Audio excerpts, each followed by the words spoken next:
everyone. Hello, futurists, design thinkers, creatives, and innovators around the world. I'm Ekaterina from the Future London Academy, and today I'm joined by Dem Gerolemou. Did I pronounce it well? Close. Close, okay. The user interface designer at Deepmind. Deepmind is part of Google, and it's an exciting company that focuses on AI, but then we'll tell more about this in a second.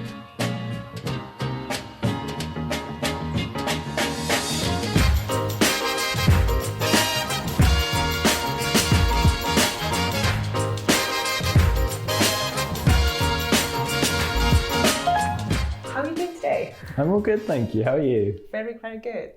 Thanks a lot for joining. And AI is probably one of the hottest topics that is discussed right now. So you are in probably one of the most secretive companies that does a lot of great things, and we only see bits of it. So can you explain to people who don't know what Deepmind is, what do you do, what kind of team do you work in, and what is it all about? Sure. So Deepmind is an AI research company that was established in 2010, joined Google in 2014, but remained operating independently. And in 2016, we launched Deepmind Health. And the point of Deepmind Health was to explore how we can use advanced technologies to support clinicians in providing the right care to patients as quickly and safely as possible. And I am a user interface designer on that team. And what does your particular team in charge of? What kind of products are you working on or problems you're solving?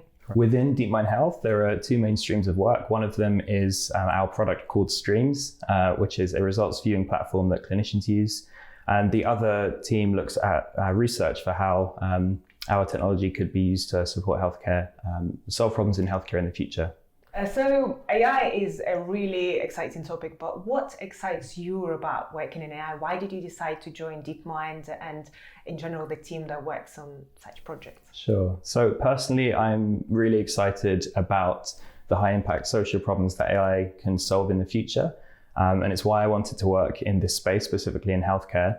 We're already starting to see indicators of where this is going. So Deepmind published some work in Nature Medicine last year around optical coherence tomography scans, where we created an algorithm that was able to detect eye diseases, over 50 eye diseases, to the level of an expert who has 20 years experience in the field. Oh, wow.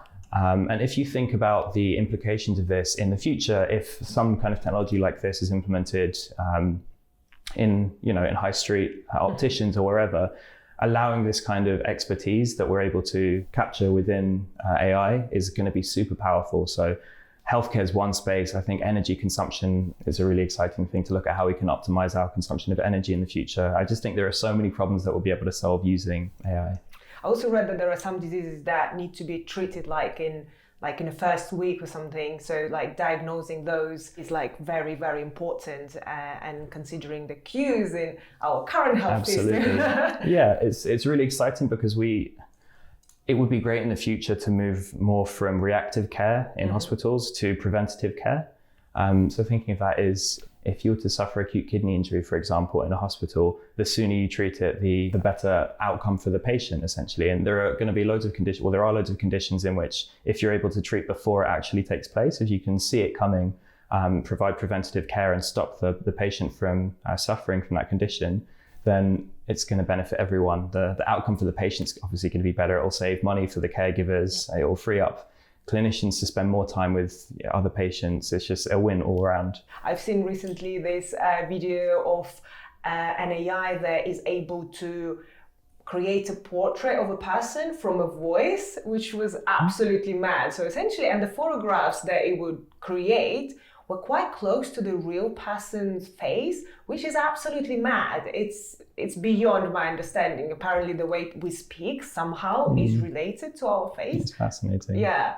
Any other examples that are like blowing your mind at the moment? I think a really fantastic application is, I came across a company recently called Limbic, and they are looking, I think their mission is something around solving emotional intelligence using AI, and then using that to improve mental health. And from my understanding, they have this incredible technology that is able to offer plenty of insight into mental health, and they're looking at how they can use this to support individuals, whether that's empowering the individual to have access to all these insights around themselves, if it's going to a therapist or something to support the individual. I think that space in particular is going to be super powerful, and I'm really excited to see what they come out with. Yeah, I have a friend who has diabetes, and he actually implemented this chip, and there is apparently a startup that does it. So essentially, it's a piece of technology in your blood all the time, in your skin, that tracks everything that's happening in your body and also gives you advice on what you should do. And for him, it was like a lifesaver, because you don't want to, again, react only when it's too late.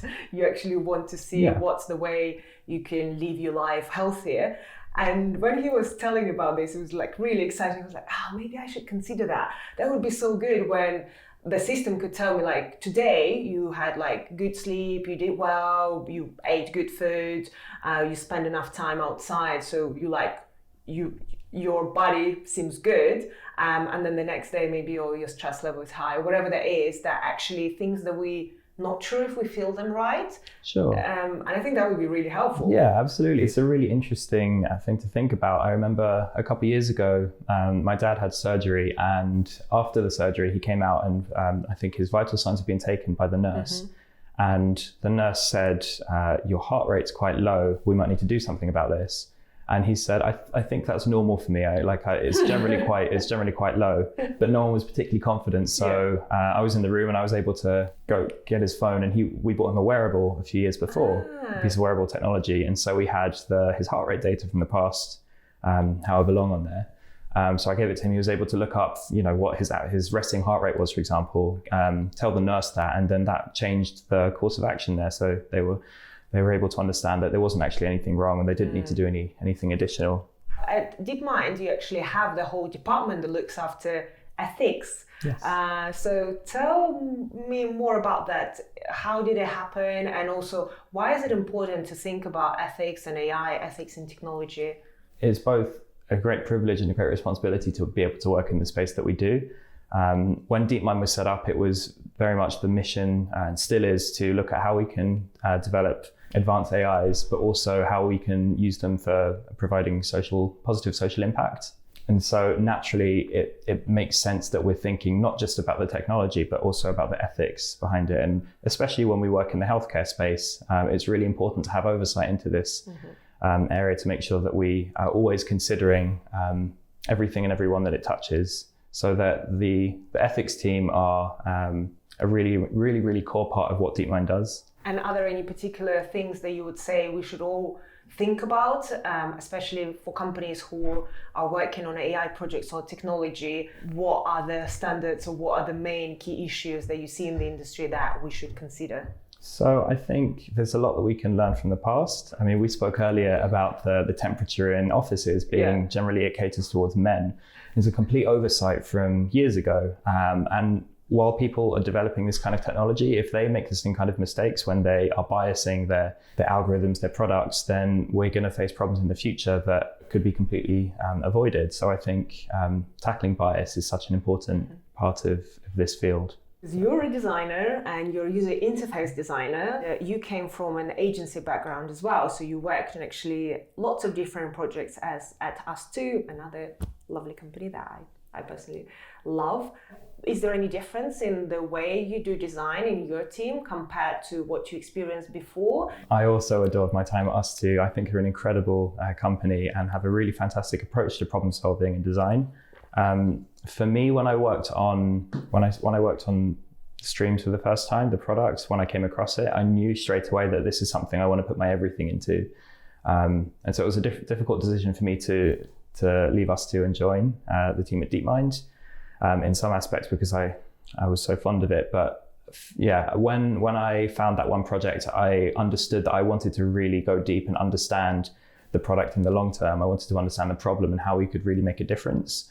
And especially with something like healthcare, it's not the kind of space where you can move fast and break things. You need to move responsibly and think about the long term, think about the impact of what you're going to work on.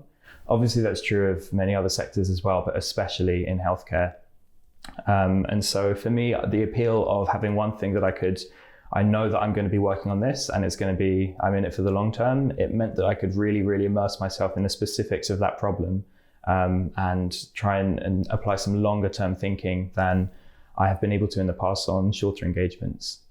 Is there anything else in terms of the process, apart from the fact that you probably have to take longer to make a decision because it's all about health?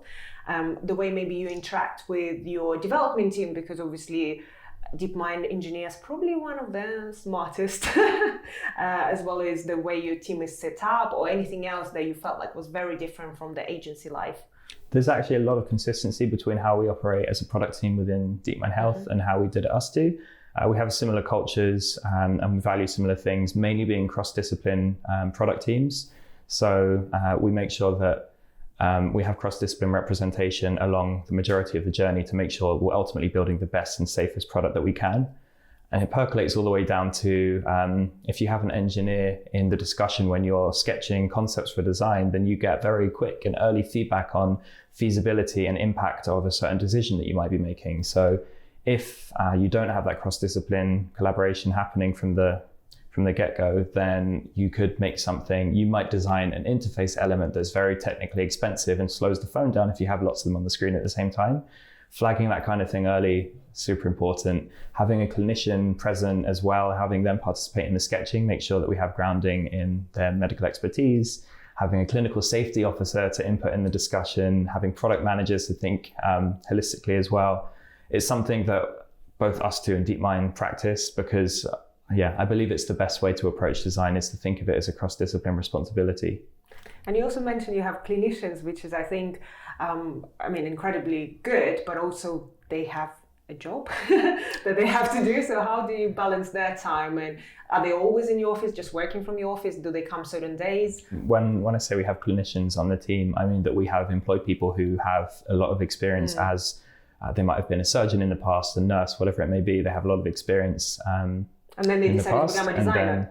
Not a designer, they're still a clinician, just in the team. And so we tap into them to help enhance our understanding of the clinical space. They hold us accountable to make sure that we are building clinically relevant, safe and correct designs. Brilliant. And in terms of what you do as a user interface designer, and now there are lots of different roles, that are product designers versus UX designers versus user interface designers. How do you feel like that works for you? And do you overlap with UX designers? How do you work with them? It's a very complicated set of roles, I find. In my experience, the role of a UX designer in one company might be different from a definition of the same role in another company.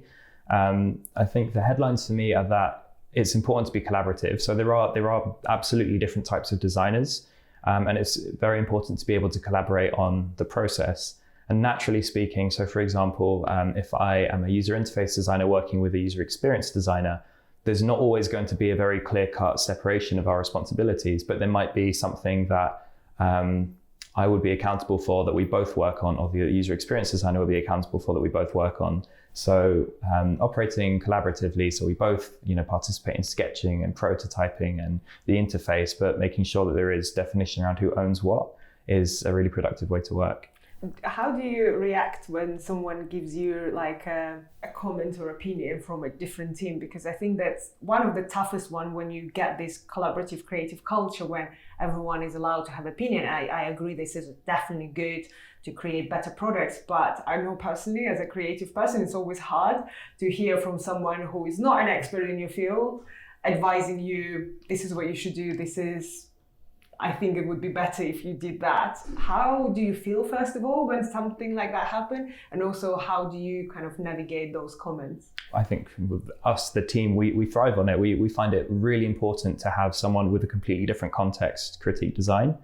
I think there's a lot to be said about the delivery of it. If it's, I don't like this, I think it should be this way, that's not super constructive. If that's going to take us a really long time to develop, and I think it'd be best if we try something else. From an engineer, that's a really valuable comment, because we might not have the context of how technically expensive it is to build something, how it will feel in the interface. Will it behave responsively on older devices, for example, on smaller screens? Will it not work properly?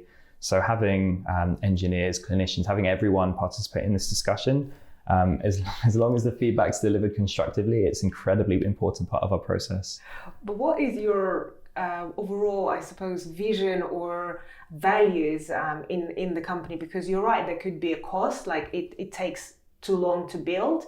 But if you had, I don't know, Steve Jobs as your boss, he would say, I don't care, it looks good, so it needs to be built. I don't care how much it will cost and how difficult it is. It needs to be a certain way because it looks beautiful. Right. So what is the most important things for your team and your company?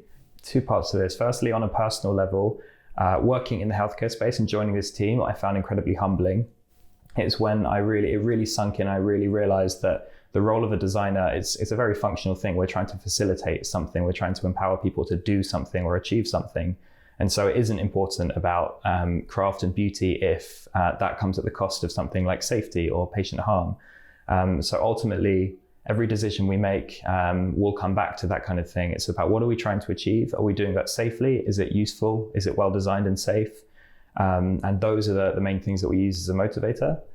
And we also have a lot of incredible designers from a visual perspective on our team, from an interaction perspective. And so where we're able to add polish and craft, we'll always explore that if it's the right thing to do. But yeah, as I mentioned, I found it super humbling, and it really made me realize that my job isn't to make things feel like a beautiful, well-crafted product. They are to serve a purpose, which sometimes means that and other times doesn't. I've seen actually some interviews with the clinicians that used your products or gave feedbacks on the products that they're saying that it's incredible how well you actually capture what they want to do and what they're trying to do and what will be helpful for them, that sometimes it felt like you read their mind and like they in generally impressed with the type of products and the quality of the products that you create. So definitely you got this right, this collaboration. What, I suppose, do you miss from the agency life and having, I suppose, more freedom from just being in a health space and maybe also having a variety of clients that you could work with?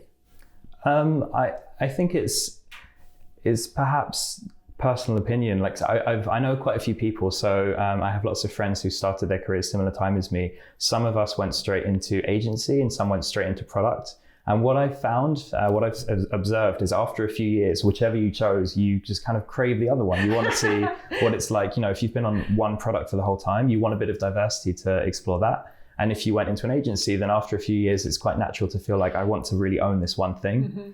Mm-hmm.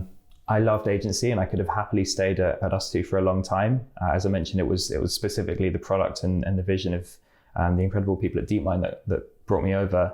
So you change your career essentially throughout your life, and who knows, maybe the next turn will be agency life again, and then you might turn back to products. And yeah, I mean, I feel like that's quite normal because you learn different things in different places. Mm-hmm. In an agency, you get to, depending on the type of agency and the type of work they do, it might be that you have quite short engagements quite frequently with different teams, in which case you get to kind of iterate on your process where you can find out what worked well the first time, and then you'll be doing something quite similar in a short period of time soon after. Whereas if you're specifically one product, then those cycles might be less frequent. For example, it might be that you do the initial discovery phase, and then it's about iterating on that, and you don't go back to the earlier stages so much. So I think that's possibly one of the reasons why people like to swap after some time, is because you're exposed to different types of experience in both of them. Great. And do you feel like the culture is different as well? You mentioned obviously Us Two culture, and it's known for being a company and all of that. And I know that kind of environment is really great to work in. And being in a health space, even though you're in a creative team and in a technology company, which obviously has this creative spirit in it, it probably is very different. And how do you create a culture in such a space that still will be fun to work in? That's a really interesting question. I think there are a few facets to it. One being about psychological safety, which I mentioned a bit earlier, and making sure that people feel like they are able to own, shape, and input into the culture.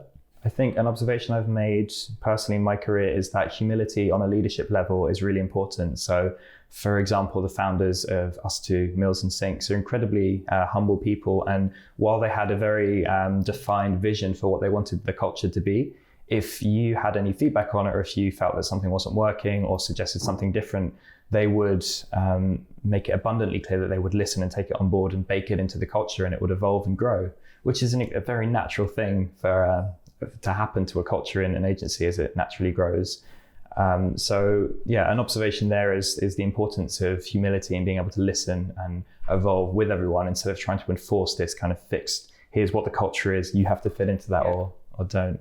And it's similar to our team at Deepmind, all the way up to the top. Mustafa is an incredibly humble person and has similar ideals for culture as they do at us too.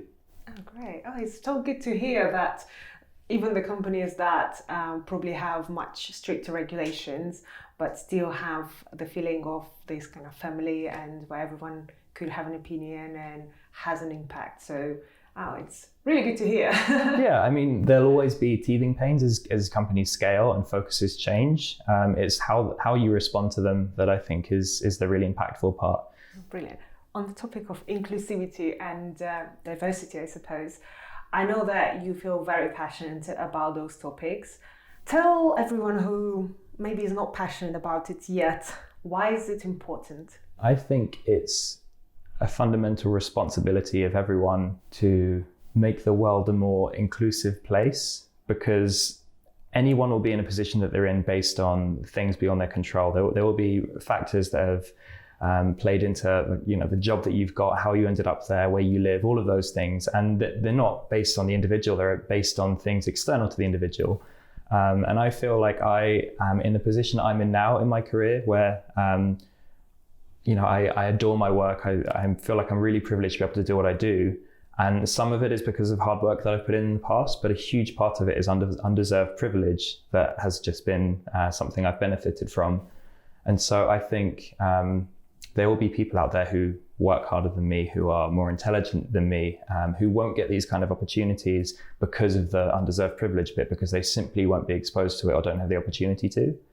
And so I feel like the responsibility of a person in a position like mine is to try and open the windows a bit wider, to extend that privilege to other people, to make it ultimately to benefit everyone. I mean, if there's someone who doesn't have not the potential, they do have the potential to do incredible things, but they don't have their environment doesn't allow it, then ultimately it's going to benefit everyone if we get them into that position.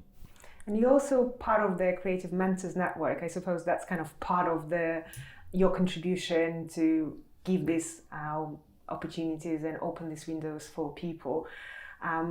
Tell me more about that. How did you end up doing that, and what does it mean for you? While I was working at Us2, we had the Creative Mentor Network were in the same office, and I think I met Isabel, the founder, while I was working there, and learned a bit about what they do, and it just sounded absolutely incredible for me. To me, it sounded like a really fantastic approach for children, for young adults who aren't entirely sure what they want to get into, who might not be sure because they might not have been exposed to the different careers that exist out there, who might not have the support they need to get there. It just felt like an incredibly natural way to action and be an active ally to these people, to kind of make a commitment to the Creative Mentor Network. And I think the work they're doing is absolutely incredible, and encourage everyone to look them up and get involved if they feel like they could offer something.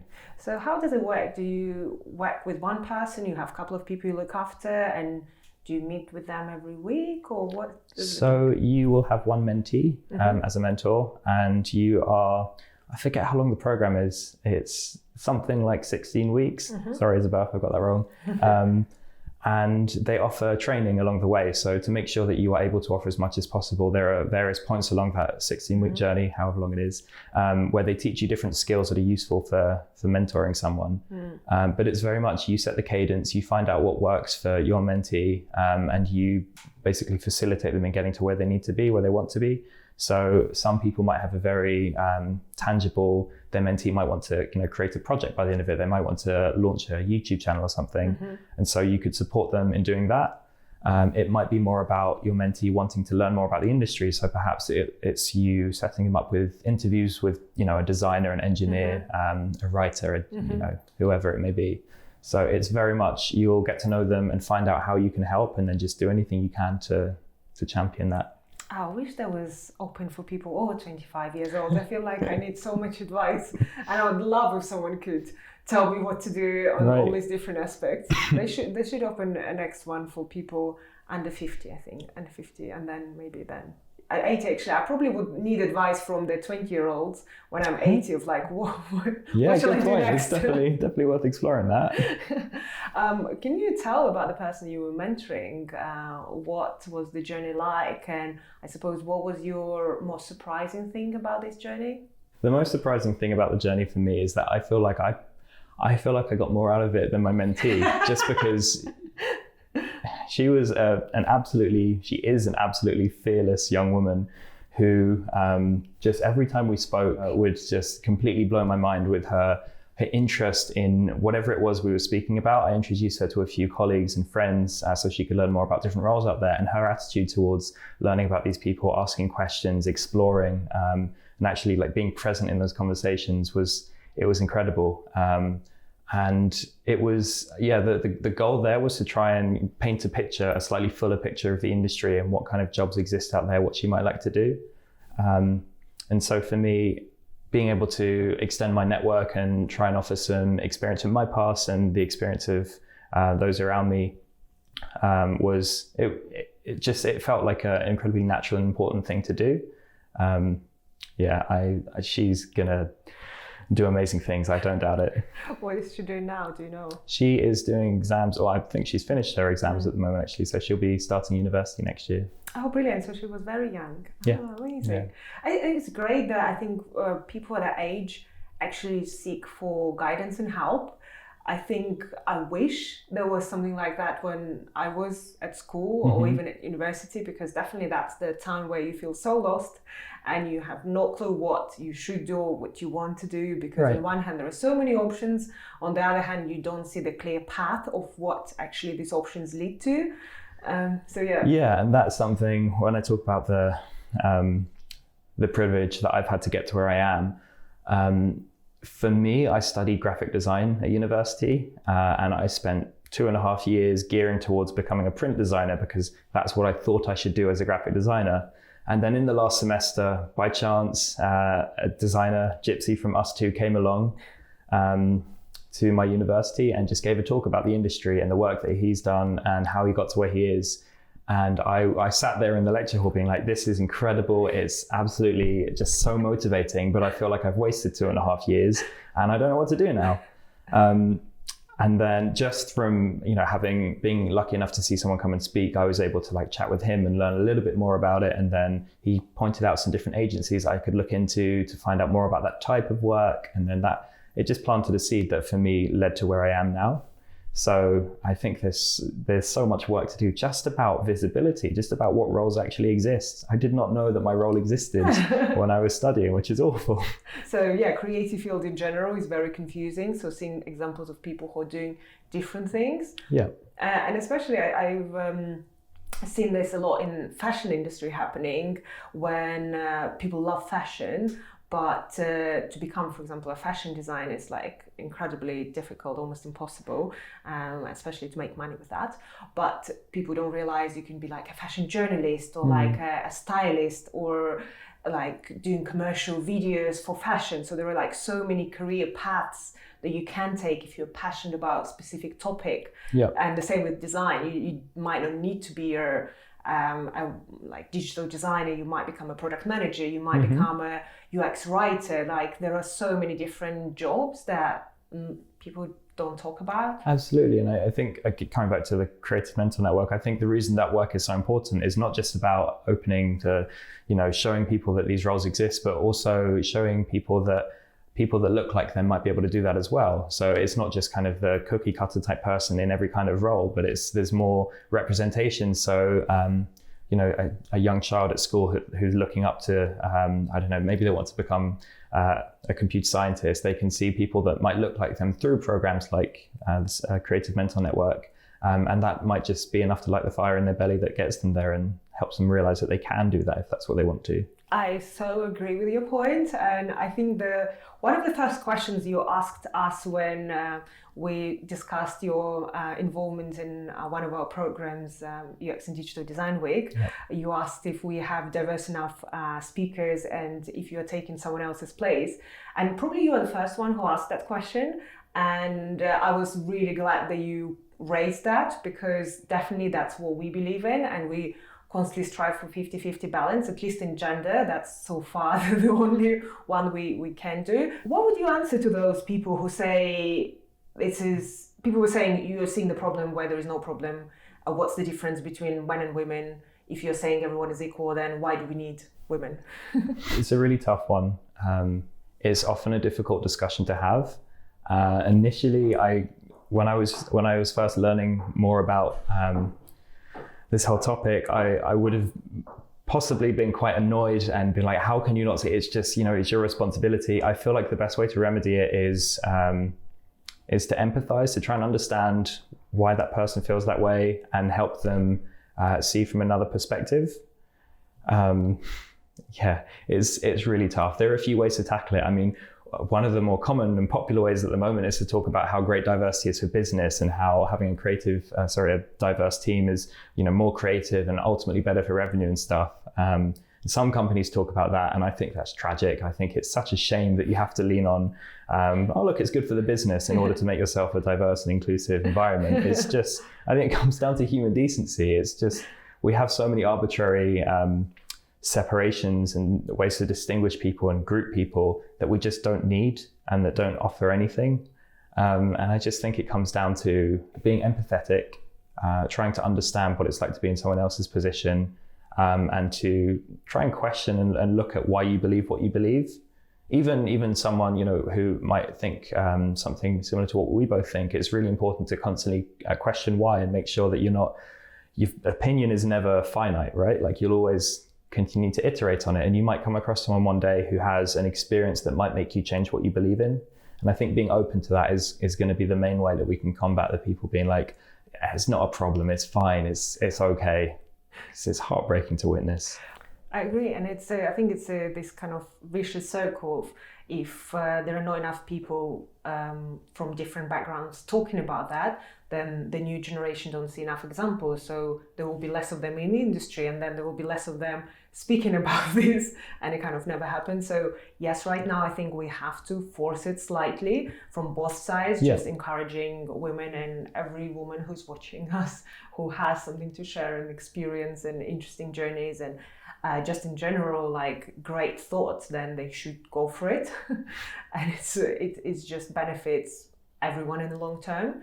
As well as organizers of any events and any kind of educational activities, making a conscious decision that they will take care of that. And I think it's hard, and it's harder than it should be.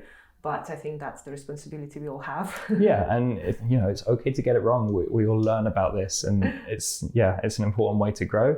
I completely agree. I have another thing that really surprised me about you. I looked at your Twitter. Oh no. No, nothing bad. But actually the pinned comment that you have there says, if anyone reading this, whether we know each other or not, is having a tough time, a hard day, or a low moment, or anything similar and wants to talk, then send me a message. You are never on your own. What made you write this? Okay, so I think, was it 2 summers ago? Chester Bennington from Linkin Park committed suicide, and it's always incredibly painful, whether it's a personal thing, someone that you're reading about in the news. It's always difficult to stomach that kind of thing, and really painful to realize that there might be people around you in your life that are going through similar things at the moment, but you just won't have visibility over.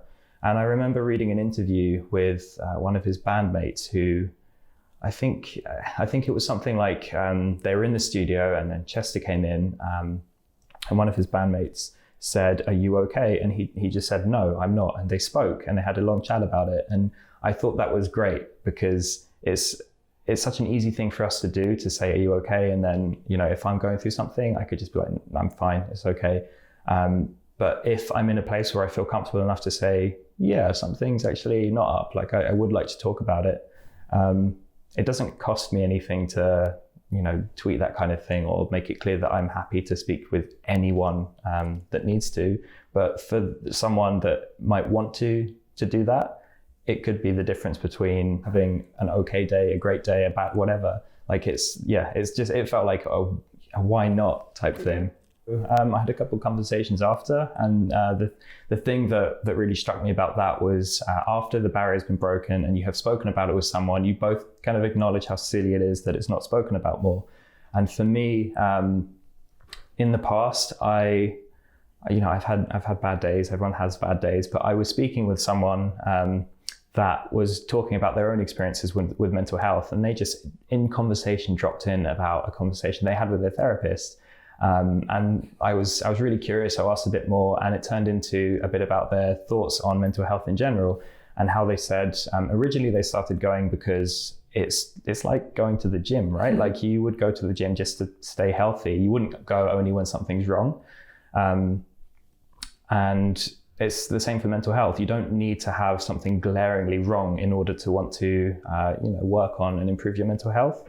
So for me, that was a really big I do have stuff that I think about quite a lot, that why don't I just talk to someone? And so I booked my first ever therapy session, and it was great. And sometimes I have more meaningful things to talk about, other times not so much. But having someone else really normalize that for me made such a difference. And so I think the role of companies like Sanctus, who are trying to destigmatize mental health, is so important and will continue to be, because I think one day we'll get to the point where you know what gym culture's like, where people are like, they'll take pictures of themselves at the gym and videos or whatever.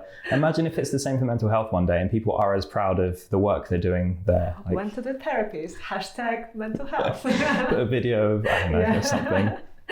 Let's kind of finish off on a bright note about the future, and kind of how do you see design and the industry in general changing. So you obviously worked in kind of different companies, you work with different products, you're working on one of the cutting edge products right now, so you're ahead of the industry. Anything that you see that excites you, maybe you feel like in next 5 years that would be very interesting to explore further, or anything that you would advise people to look into if they are kind of in design industry right now and looking for a next interesting challenge to take on? My mindset is very much that I am not attached to a role or a certain discipline within design. I'm attached to an outcome that I want to achieve. And so I'm really interested in working in healthcare, and I'm really interested in solving long-term problems by focusing on short-term steps towards that. And so for me, I'm lucky enough that I know what I care about, healthcare. I'm really interested in that space. And so I will do anything I can to maximize my impact there. At the moment, it looks like a design role. In the future, who knows what it'll be. So having that as a driving force in decision making for me has been great. I know that not everyone has the privilege of knowing exactly what they want to do, and it can be really frustrating, especially at the start of a career, not knowing what your strength is, if there's a certain sector that you really enjoy working in, if there's a certain team that you'd like to work in, whether it's agency or product. And in that case, I'm lucky enough that I didn't go through that, but I think just experimenting and finding something that motivates you, setting goals. So even if you're not working in like the ideal sector, you know what you're trying to achieve in your current role is really important. I know I steered a little bit away from your question about what there is to be excited about in the future. For me, it's absolutely about healthcare. It feels like such a massive opportunity, as I mentioned earlier, to move away from reactive care and more towards preventative care. I think that's a great answer. I think it's definitely the industry that will be evolving itself. So there will be definitely more challenges and interesting problems to solve, as well as new products and technologies that will be coming around that. I have a last question for you. Yes. If you could change one thing in the world, what would it be? You had a magic wand, you could change one thing, what would you pick? I think, and so this is perhaps a very cheesy answer that might sound like me trying to be like, I think it's really important that people empathize more, listen to each other, engage in discussions with people they don't necessarily agree with or like, because I think ultimately the impact that will have in the longer term will be profound.